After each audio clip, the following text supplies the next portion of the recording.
Joanne, how are you? I'm happy to show you some key features in this really nice 2018 i30 fastback that we spoke of. And it has these lovely LED running lights. It's a whole new model to your own one, as well as being the fastback. And this really gorgeous stargazing blue metallic. Has a high spec on the fastback. This chrome around the windows and the privacy glass is standard. The folding mirrors work when you press it on the key. You have these really sharp looking turbine style 17-inch wheels. Mud flaps are standard as they are on your own one. It's hard to see them there, but they will protect your paintwork on these muddy roads now. And as you come around to the back, you can see just a little bit more length and that coupe style. So you have a little bit more space in the boot there and a little bit more versatility. While all those features are style, and there are some practical features too. So you have your reversing parking sensors, and you have a reversing camera standard in this car too. And then you have this really nice built-in spoiler. And let's have a look in the boot and what we have to offer. So there's a lot of space in here. It is longer, goes back deeper, and you do have that extra bit of space. And you also have a split folding seat like your own, but in the middle of this one you have a center armrest for the passengers, and you can fold down that little flap there, which is commonly known as a ski flap, but I haven't seen anybody put skis through it yet, but you could see the uses you may have for it. And then under here you have a little bit more storage.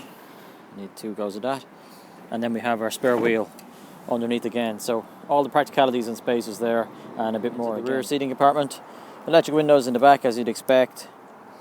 There's not a mark on it. Very little amount of use in the back here from what I can tell. You have your 3 full seat belts and headrests, and again that center armrest in the middle, and you have that access to the rear, and you can just close that off. It's just an extra option. And you have those seat back pockets here for whatever you may use. So very well appointed, plenty of space at the front.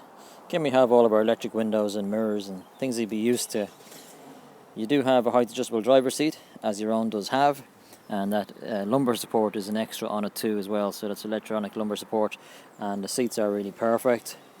Lots of features, a few more safety features and tech features than you're used to, so let's have a little look and see what we have. So on this side, the newest button here is this one.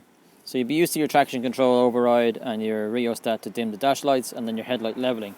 And this one is to set your lane departure warning or lane keep assist.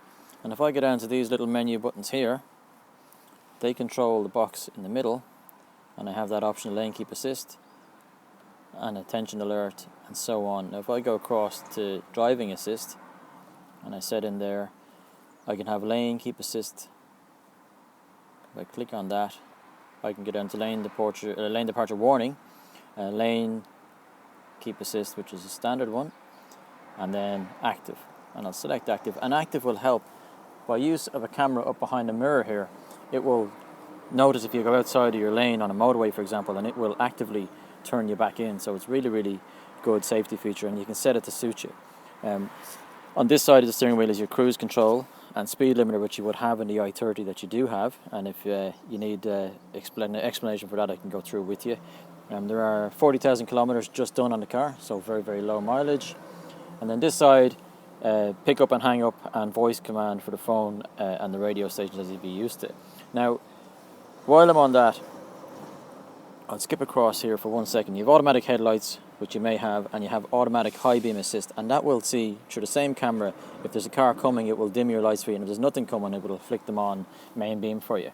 But getting back to the stereo, it's a large touchscreen here, and if I press the radio is on.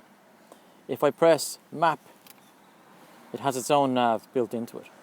But also, if I plug in my phone, in this case it's an iPhone, or if it was an Android phone, into this USB here, and I press the media, my apps all come up on there.